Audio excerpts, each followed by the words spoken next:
Actually মই অখিলৰ কোনো ৰিয়েকশ্যন নিদিওঁ কাৰণ তেওঁৰ মাজে মাজে ট্ৰিটমেণ্টেই চলি থাকে। কি চলে ট্ৰিটমেণ্ট চলাই থাকে তেওঁ। বিভিন্ন বেমাৰ আছে তেওঁ। বেমাৰী মানুহ কথা ক'লে ৰিয়েকশ্যন দিব নহয় জানো? ভাল মানুহ হ'লে বেলেগ কথা আছিল। দেশৰ সন্মানীয় প্ৰধানমন্ত্ৰী নৰেন্দ্ৰ মোদী ডাঙৰীয়াই ৰেডিঅ' মন কী বাত যোগে দেশবাসীক সম্বোধন কৰে। সেই নিমিত্তে আমি আমাৰ গুচি 112 নং বুথত 203 বুথত আমি উপস্থিত থাকি দেশৰ সন্মানীয় প্ৰধানমন্ত্ৰী ডাঙৰীয়া দেশবাসীক যি সম্বোধন কৰিছে এই মন কী বাত আমি উপভোগ কৰিলোঁ শ্ৰদ্ধাৰ ৰাইজৰ লগত আই মাতৃসকলৰ লগত। আৰু লগতে মন কী বাত শেষ হোৱাৰ ইমিডিয়েট ইয়াত এখন সভা অনুষ্ঠিত হ'ল।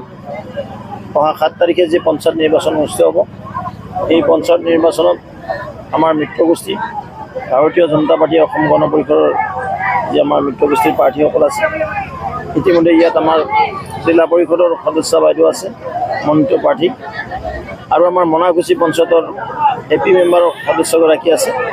তেওঁলোকৰ কাৰণে এখন সভা অনুষ্ঠিত কৰা হ'ল।